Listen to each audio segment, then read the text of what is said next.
18واں باب کشف و مشاہدہ۔ حضرت صلی اللہ علیہ وسلم نے ارشاد فرمایا، اپنے پیٹوں کو بھوکا رکھو، اپنی خواہش نفسانی کو کم کرو اور دنیا پرستی چھوڑ کر خدا پرستی اختیار کرو تاکہ اپنے والوں میں خدا کا نور دیکھ سکو۔ نیز جب جبرائیل علیہ السلام نے حضرت صلی اللہ علیہ وسلم سے مقام احسان کے متعلق دریافت کیا، حضور صلی اللہ علیہ وسلم نے فرمایا، مقام احسان یہ ہے کہ بندہ اللہ تعالی کی عبادت اس محویت و استغراق سے کرے کہ گویا اللہ کو اپنے سامنے دیکھ رہا ہے، اور اگر یہ درجہ اسے حاصل نہ ہو تو کم از کم یہ سمجھے کہ عبادت میں اللہ تعالی مجھے دیکھ رہا ہے۔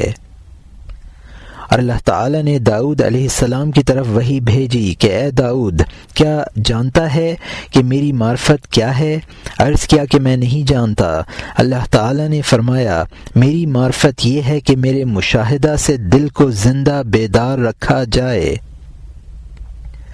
اور مشاہدہ سے طائفہ صوفیہ کی مراد ذات الہی کو چشم دل سے دیکھنا ہے۔ ایک خدا رسیدہ صوفی خلا اور ملا میں اللہ تعالیٰ کو بے مثال اور بے کیف دیکھ سکتا ہے، اور حضرت ابو العباس بن عطا رحمۃ اللہ علیہ آیت شریفہ ان الذین قالوا ربنا اللہ ثم استقاموا کی تعبیر مانوی میں فرماتے ہیں کہ ان الذین قالوا ربنا اللہ بالمجاہدۃ ثم استقاموا علی بساط المشاہدہ، یعنی جو لوگ یہ کہتے ہیں کہ ہمارا واحد معبود و پروردگار اللہ تعالی ہے، انہوں نے ربنا اللہ یعنی مجاہدہ کے ساتھ کہا اور بلا استقلال مشاہدہ کی بساط پر کھڑے ہوئے۔ اور مشاہدہ کی حقیقت دو طرح پر ہے، ایک تو صحت یقین ہے اور دوسرے عشق و محبت کے غلبہ سے ایسے درجے پر پہنچنا کہ تمام کائنات محبوب حقیقی کا جست بن جائے اور دوست کے علاوہ کوئی اور مشاہدہ ہی دکھائی نہ دے۔ اور محمد بن واسع رحمۃ اللہ علیہ فرماتے ہیں، میں نے کائنات میں ایسی کوئی چیز نہیں دیکھی جس میں اللہ تعالیٰ کا جلوہ نہ ہو۔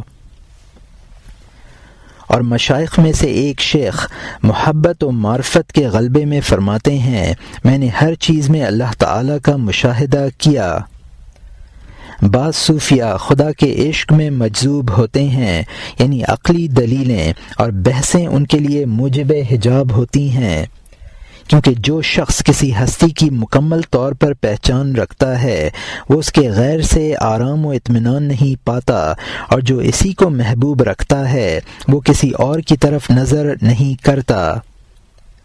اور اللہ تعالیٰ نے حضرت صلی اللہ علیہ وسلم اور ان کی معراج سے ہمیں باخبر کیا اور فرمایا، ما زاغ البصر وما طغى،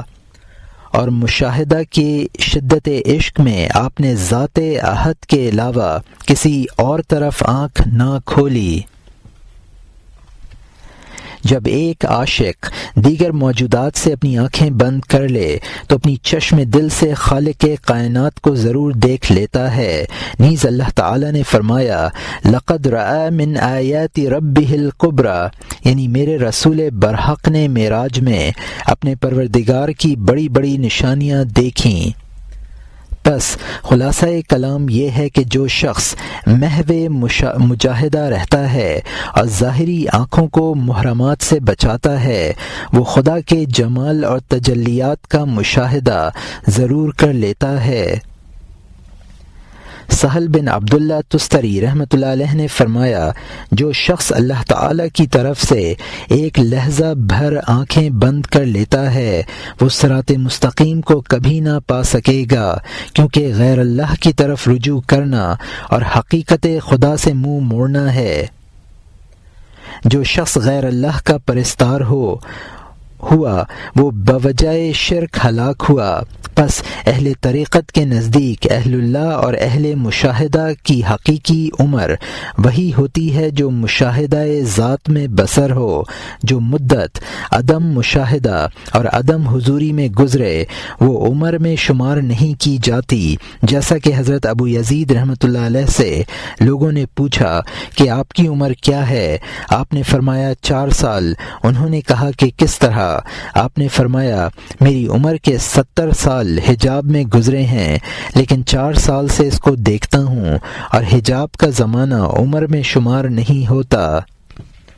حضرت شبلی رحمۃ اللہ علیہ اپنی دعا کے دوران میں فرمایا کرتے تھے، یا خدا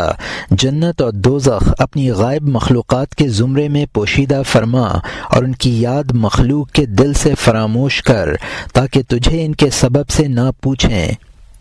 کیونکہ بہشت کی خواہش میں طمع اور غرض پرستی کا عنصر پایا جاتا ہے، لہذا صوفیہ اس تصور کو توحید کے منافی سمجھتے ہیں اور خالصتاً رضائے الہی کے لیے عبادت کرتے ہیں۔ اور حضرت جنید رحمۃ اللہ علیہ فرماتے ہیں، اگر خداوند کریم مجھے سر کی آنکھ سے دیکھنے کا حکم دے تو میں اس کو کبھی نہ دیکھوں، کیونکہ عشق و محبت میں آنکھ بھی غیر ہوتی ہے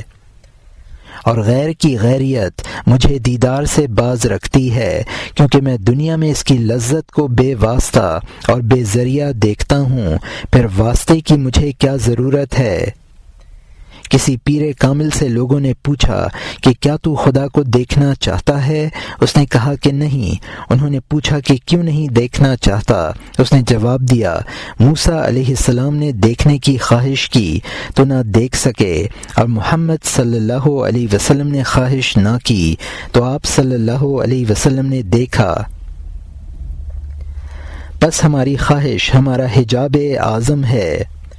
اور حضرت ابو یزید رحمۃ اللہ علیہ ارشاد فرماتے ہیں کہ خداوند تعالیٰ کے کچھ بندے ایسے بھی ہیں کہ اگر دنیا اور عقبہ میں وہ ایک لمحہ کے لیے بھی اس سے محجوب ہوں تو وہ مرتد ہو جائیں،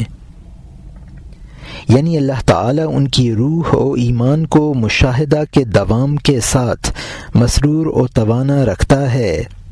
اور یہی ان کی قوت حیات ہے۔ اور لا محالہ جب ایک مکاشف محجوب ہوگا تو گویا مردہ اور راندہ درگاہ ہوگا۔ اور حضرت ذوالنون مصری رحمۃ اللہ علیہ فرماتے ہیں، ایک دن میں مصر کے ایک بازار میں جا رہا تھا کہ میں نے چند لڑکوں کو دیکھا کہ وہ ایک جوان پر پتھر پھینک رہے ہیں۔ میں نے لڑکوں سے کہا کہ اس کو پتھر کیوں مارتے ہو؟ انہوں نے کہا کہ یہ دیوانہ ہے۔ میں نے پوچھا کہ تم نے اس میں جنون کی کون سی علامت دیکھی ہے؟ انہوں نے جواب دیا، یہ شخص کہتا ہے کہ میں خدا کو ہر وقت دیکھتا ہوں۔ میں نے اس سے کہا، اے جوان، تو یہ الفاظ کہتا ہے یا یہ تجھ پر الزام لگا رہے ہیں؟ وہ بولا، میرے یہ الفاظ پورے یقین و وثوق سے کہتا ہوں، میں یہ الفاظ پورے یقین و وثوق سے کہتا ہوں، اور اس دلیل سے کہتا ہوں کہ اگر میں ایک لحظہ بھی اپنے معبود و مسجود کو نہ دیکھوں تو محجوب رہوں گا، اور جب محجوب رہوں گا تو اس کی عبادت و طاعت نہ کر سکوں گا۔ پس مشاہدہ دنیا میں مثل رویت کے ہوتا ہے۔ عقبہ میں جب تمام اصحاب شریعت کے اجماع سے یہ ثابت ہے کہ عقبہ میں رویت یعنی دیدار الہی ہوگا تو دنیا میں بھی مشاہدہ روا ہوگا۔ پس اس مخبر میں جو عقبہ کے مشاہدہ سے خبر دیتا ہے اور اس مخبر میں جو دنیا کے مشاہدہ سے خبر دیتا ہے کوئی فرق نہ ہوگا، کیونکہ مشاہدہ پوشیدہ صفت ہوتی ہے اور خبر دینی زبان کا کام ہے جو دونوں کے لیے یکساں آسان ہے۔ خاموش رہنا مشاہدہ کی علامت ہے اور نطق یعنی گویائی مشاہدہ کا فقدان ہے، اور یہی وجہ ہے کہ اہل اللہ خاموشی کو نطق پر ترجیح دیتے ہیں۔ حضرت صلی اللہ علیہ وسلم کو حق تعالی نے محل اعلیٰ اور درجہ و قرب سے مخصوص کیا ہوا تھا، لہٰذا آپ صلی اللہ علیہ وسلم نے فرمایا، لا احصی ثناء علیک، یعنی اے پروردگار میں تیری حمد و ثنا کا حق ادا نہیں کر سکتا، کیونکہ آپ مشاہدہ میں تھے، اور مشاہدہ دوستی کے درجے میں کمال اتحاد ہوتا ہے، اور اتحاد کی حالت میں گفتگو کرنا بیگانگی ہوتی ہے۔ پھر فرمایا کما اثنیت علی نفسک، میں اس تکمیل کے ساتھ تیری حمد و ثنا بجا نہیں لا سکتا جس طرح تو نے خود اپنی ذات کے لیے کی ہے، یعنی میری زبان میں اتنی قوت نہیں کہ تیری تعریف و توصیف اور شکر کے فرض سے عہدہ برا ہو سکے، نیز میرا بیان بھی اس قابل نہیں کہ میرے حال کو کما حقہ ظاہر کرے۔ اور ایک اہل حال کہتا ہے میں نے اپنے دوست کے دیدار کی خواہش کی، لیکن جب اسے دیکھا تو تاب نظارہ نہ لا سکا اور ہکا بکا ہوا، مجھے اپنے اظہار حال پر بھی قدرت نہ رہی اور حیرت کے سوا میرے پاس کچھ نہ تھا۔ یہ تمام احکام مشاہدہ کے ہیں جنہیں میں نے مختصر طور پر بیان کر دیا۔ نواں کشف الحجاب، صحبت اور اس کے آداب و احکام میں اللہ تعالی نے فرمایا یا ایھا الذین آمنوا قوا انفسکم واہلیکم نارا، یعنی اے ایمان والو اپنے آپ کو اور اپنے اہل و عیال کو دوزخ کی آگ سے بچاؤ، جس کا مقصد یہ ہے کہ اپنی اولاد کی حسب شریعت تہذیب و تادیب کرو۔ اور حضرت صلی اللہ علیہ وسلم نے ارشاد فرمایا حسن الآداب من الایمان، یعنی آداب کا پسندیدہ اور عمدہ ہونا ایمان کی علامت ہے۔ نیز فرمایا ادبنی ربی فاحسن تادیبی، یعنی میرے پروردگار نے مجھے ادب سکھایا اور مجھے نہایت ہی اچھا ادب عطا فرمایا۔ پس دینی اور دنیاوی امور کی زینت و اثر اندازی آداب سے متعلق ہے، اور مخلوق کے جملہ مقامات عمل سے ہر مقام کے لیے ادب شرط ہے، اور کافر اور مسلمان اور ملحد اور موحد اور سنی اور بدعتی سب کی سب حیات انسانی میں آداب کی ضرورت و اہمیت اور افادیت کے معترف ہیں، اور اس معاملے میں کسی کو اختلاف نہیں۔ دنیا کی کوئی رسم اور طریق عمل آداب سے خالی نہیں، اور حفظ آداب سے انسانوں میں شفقت و مروت اور امداد و اعانت کے مبارک جذبات و احساسات کو فروغ حاصل ہوتا ہے، اور ادب دین اور دنیا دونوں میں حفظ عزت اور کامیابی و کامرانی کا باعث ہے۔ ادب سنت کی پیروی ہے، اور جو شخص ادب کے تقاضے بجا نہیں لاتا وہ سنت رسول صلی اللہ علیہ وسلم کی بھی پیروی نہیں کرتا۔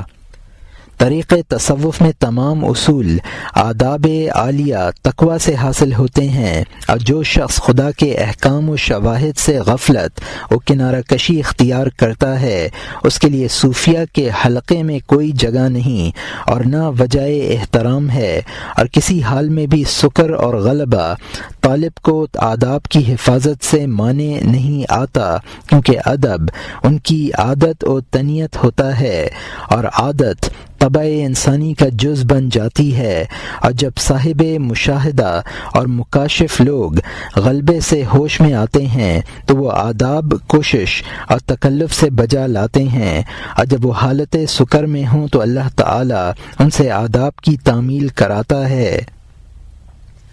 اور یاد رکھو کہ ایک تارک الادب کسی صورت میں بھی ولی نہیں ہو سکتا، کیونکہ ولایت اتباع سنت کو چاہتی ہے، اور تارک الادب اخلاق نبوی صلی اللہ علیہ وسلم سے منحرف ہے۔ اور آداب کی 3 قسمیں ہیں، ایک خداوند تعالی کے ساتھ آداب توحید میں، اور وہ اس طرح ہے کہ خلا اور ملا میں انسان اپنے آپ کو خلاف احترام حرکات سے باز رکھے